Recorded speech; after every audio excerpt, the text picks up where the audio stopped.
Hi, welcome to The Pursuit of Being a Stand-Up Leader. I'm Jared Whitman with Whitman Media, and I'm here with John Russell of The Business Source. Good day. We're breaking down John's book, Be a Stand-Up Leader, the ABCs of Getting the Job Done Right, chapter by chapter, which has been an amazingly fun conversation. We're in the M's right now. A to Z. A to Z. We're in the M's. We're about halfway through, which is pretty cool.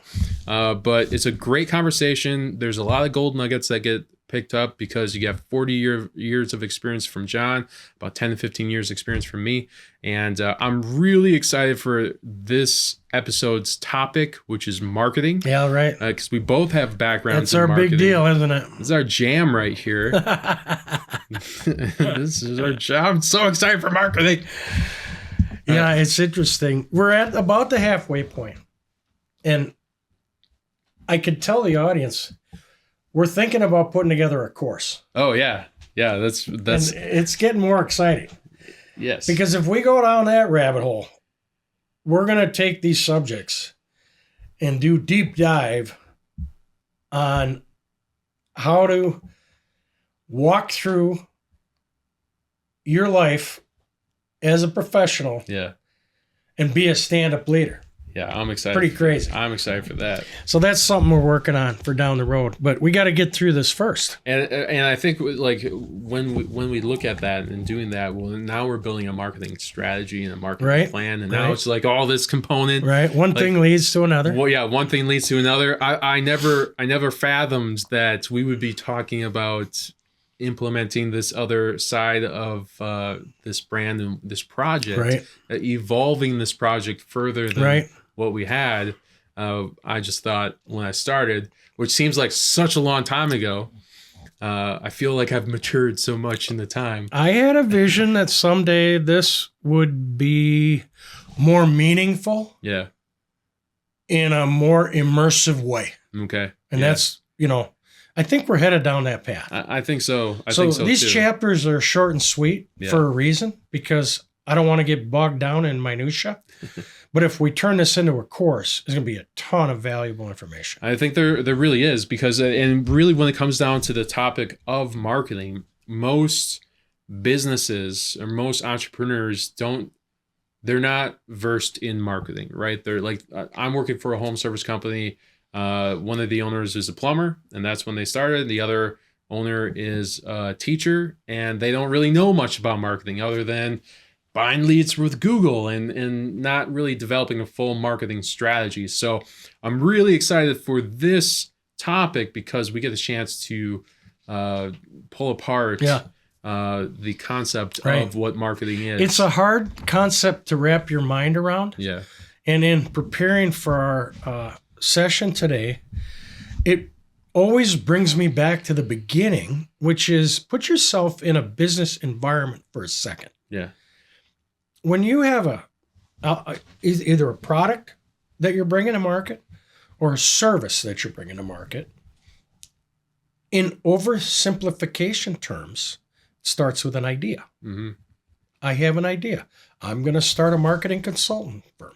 You have an idea. I'm going to start a video production company.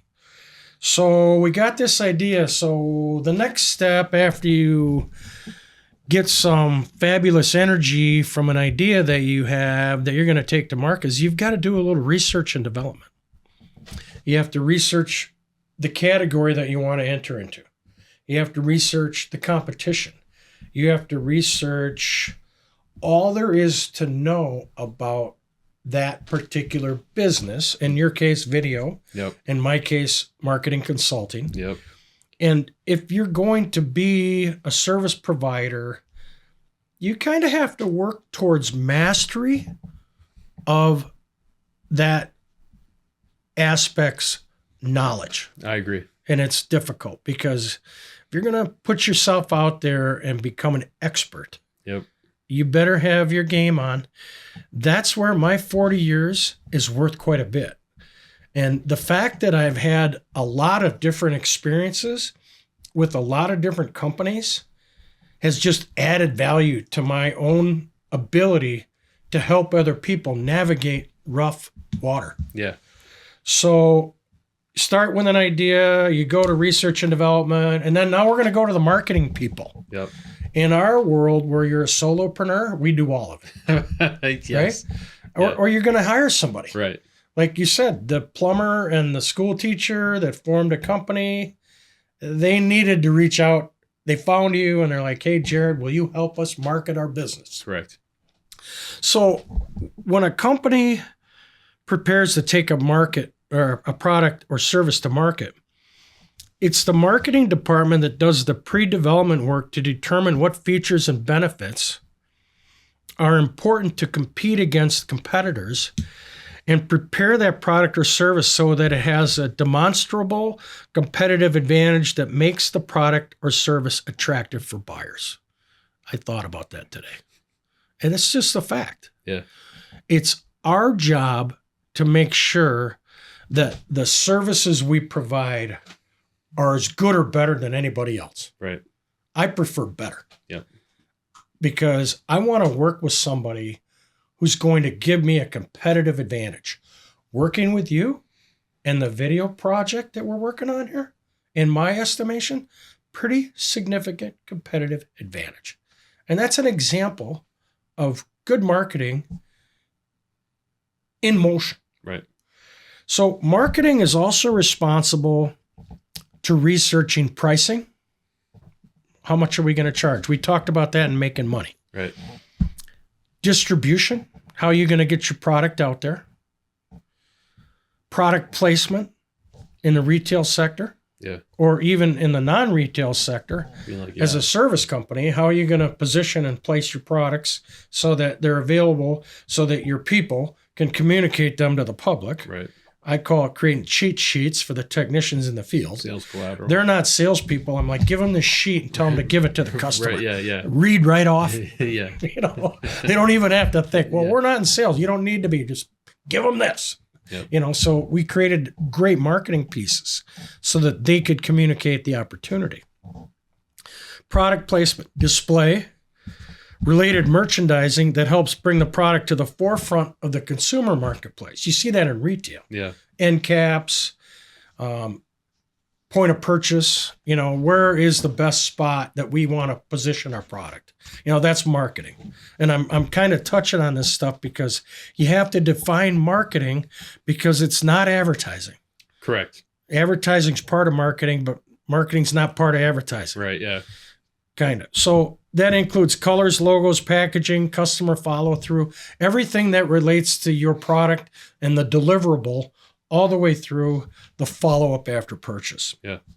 So advertising is part of marketing, but not marketing in and of itself. I think marketing or advertising is more like the salesy end of things, like the sales end, right? And marketing, bringing it to the consumer. Yeah, marketing is the value driven pieces. What you of create. Information. Yeah, the content of the service. Yeah, I'll give you a silly example right off the top of my head.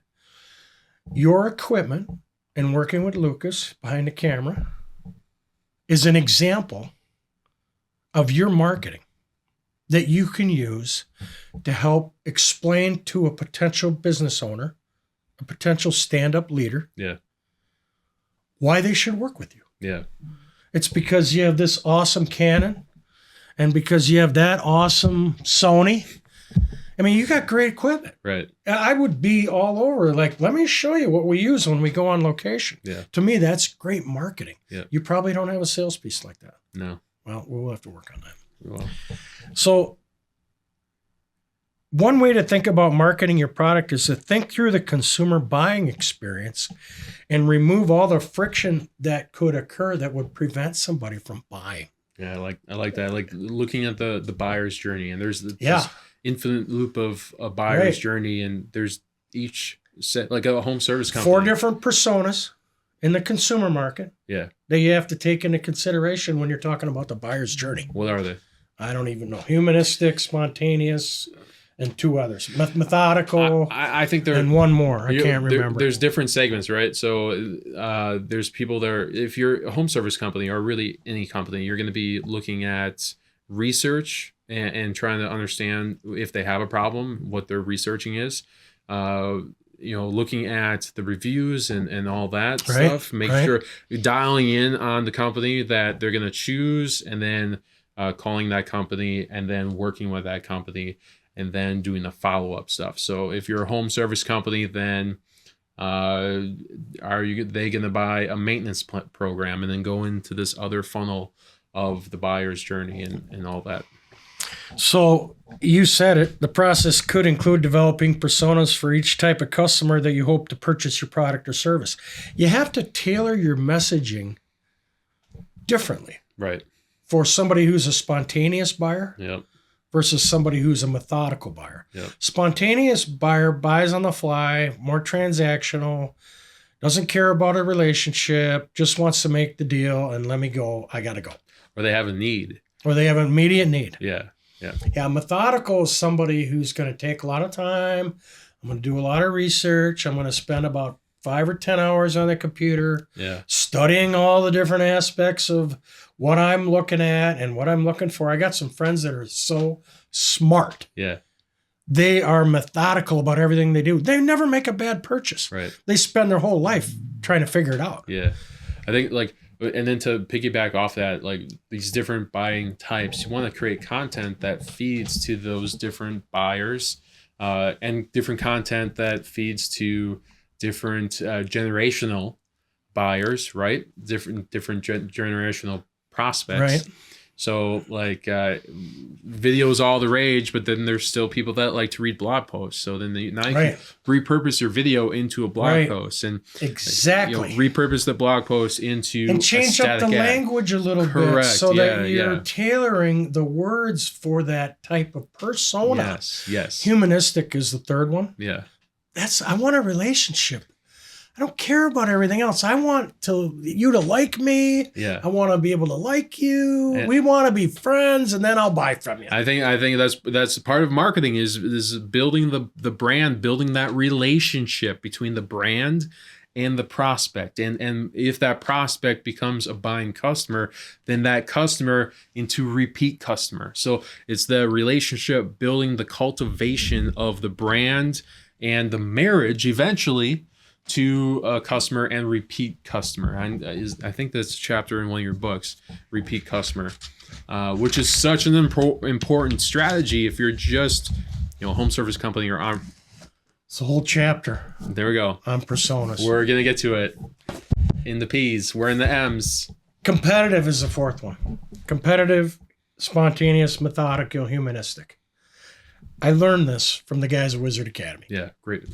I'm telling you, this stuff is golden if you do it. But most of the people I work with don't want to take the time. Right. Because you have to produce 4 videos. Yeah. One for the competitive, one for the spontaneous, one for the methodical, one for the humanistic.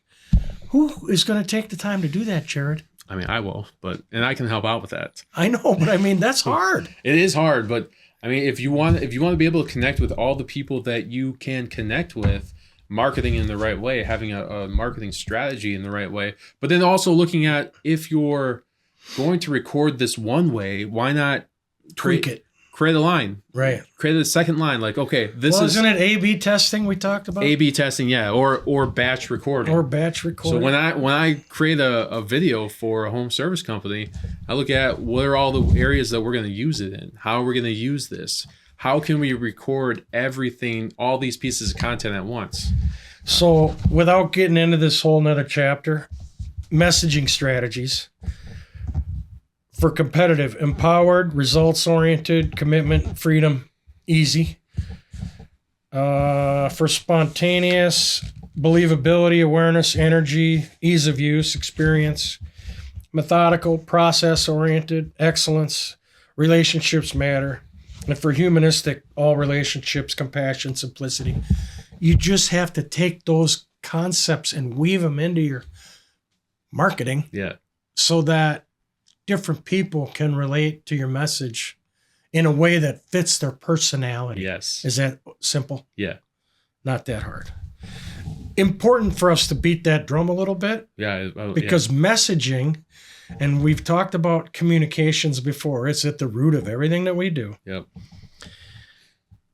How you treat prospects and customers before, during, and after the sale is also part of your overall marketing approach. And I think that's also like not necessarily, you have the marketing department that's sending out the messages and the images and all this stuff and contacting and being in front of the customer, but it's also every step of the process, every person that is getting in front of or making a touch to the customer is a marketer. Who's on the phone? Who's answering the phone? How are they talking? That's part of your marketing department. If you're a home service company, technicians going out to the homes, that's all a part of the marketing department. Right. So you have to look at the overall structure of the business and realize that people in every facet of the business are part of the marketing department, because you have this marketing department putting out this picture, this idea of what it's like working with our company. Right. And if you have a technician that shows up driving erratically 95 miles per hour, not good, in a freaking billboard of the company because it's a logo truck, right? Gets to the door, smells like cigarettes, not has good. holes. Not acceptable. You have to make sure that everyone understands that they are a part of the marketing department, and that feeds into the relationship building. You're spending, that's part of your brand, hundreds of dollars to get this lead, to buy. Don't blow it on the front step. Exactly. So you have to continue to cultivate. Yeah, this book, Positioning. I've never heard of that one. Well, you're learning. It's all coming around. By Al Rees and Jack Trout. How to be seen and heard in the overcrowded marketplace. This is a tremendous book on marketing because you're positioning your business with everything that you do. And I wanted to bring that up because that's the number one book for understanding how your business is perceived on a ladder in the minds of the consumers out there. Okay. So simple exercise. If I am going to say, Jared, mention to me the first car dealer that comes to your mind. Ford. How about a local dealer? Oh, local dealer. Madison Mitsubishi. Madison Mitsubishi. Yeah. Okay, well, they own the top rung on the positioning ladder in your mind. Yeah. I know that was a struggle to pull that out. I haven't purchased a car in a while. But really, when you think about it, when you go to the store and you make choices, do you want Heinz ketchup or do you want the generic brand? Yeah, usually it's a branded thing. Right? That's where branding starts to come into play. That's where positioning comes into play. So I just wanted to mention that. We'll do a bigger deep dive on that down the line, but that's an important part of it. So marketing in general is the overlord for all these other things. Yeah. Advertising, branding, positioning, your logo, the image, the training, the culture. And it can't be overstated that marketing is probably, other than product development, they always say, does marketing and product development talk? Well, in great companies, they do. Because you can't develop a great product unless you have a great marketing strategy. Right. And you can't develop a great marketing strategy if you don't have a great product. So the two have to go hand in hand. Now, I would say that the product in any situation would be the brand. Yeah. Right. That is the brand. Right. I'm the product. I'm a product of my brand. You're representative. Correct. So like just making sure that your brand is represented well through the marketing. Yeah. So marketing's a fun subject and we could go on and on and on. It'd be so much fun. But when it comes right down to it, the most important thing is to remember that your brand and everything that your company stands for is communicated in your overall marketing approach. Yeah. Advertising is just part of that. Should be communicated in the overall marketing approach. And then I think that being proactive with marketing, making sure that you have a certain amount of budget set aside every month to proactively market your brand to the customer is going to be a much better solution than reactive marketing, which is call volumes down. We need to throw some money in marketing. Right. Now call volumes up. We don't need to market anymore. Proactively marketing, make sure that you're continually making money, that you're offsetting that low period when if it ever comes down. Right. Marketing consistency. Consistently marketing, correct. And then you're getting your brand in front of the customer on a consistent basis in a proactive manner. And that's going to help cultivate those relationships long term. Whereas if you throw a bunch of marketing stuff out there and then you kind of peel back and well, now, you want to keep the brand top of mind so that you're the first brand that they think of when they need your service or product or whatever. So advertising is taking your brand to the marketplace as part of your overall marketing. It's your external communications link. Correct. Yeah. Is the way I like to think about it. Yeah, I think that's a good way to put it. So marketing is a big deal. We're marketers. Yes. We have fun doing it. Yes. You can be in marketing too, but it's a tough business to crank into because there's so many different aspects of it. And don't confuse marketing with advertising. Videography is not marketing. Right. But if you don't have video as part of your marketing plan, you're missing out on some opportunities. It's all that way. It's all interconnected. So we'll just leave it at that. And if you need help with your marketing because you're unsure of where you're at and what direction you're going, and you want to get all your employees into alignment so that you're all on the same idea, you're all following the same vision, you're all on the same page, you're all representing the company in the same way with your marketing message, then let us know and we'll help you get there. Yeah. Or drop a comment. There's a comments in below the video somewhere. And so drop a comment like you need help and message us and let us know. I think. Yeah, we'll be happy to give you everything we got. Yeah. So thanks for being with us today. We'll see you on the next episode.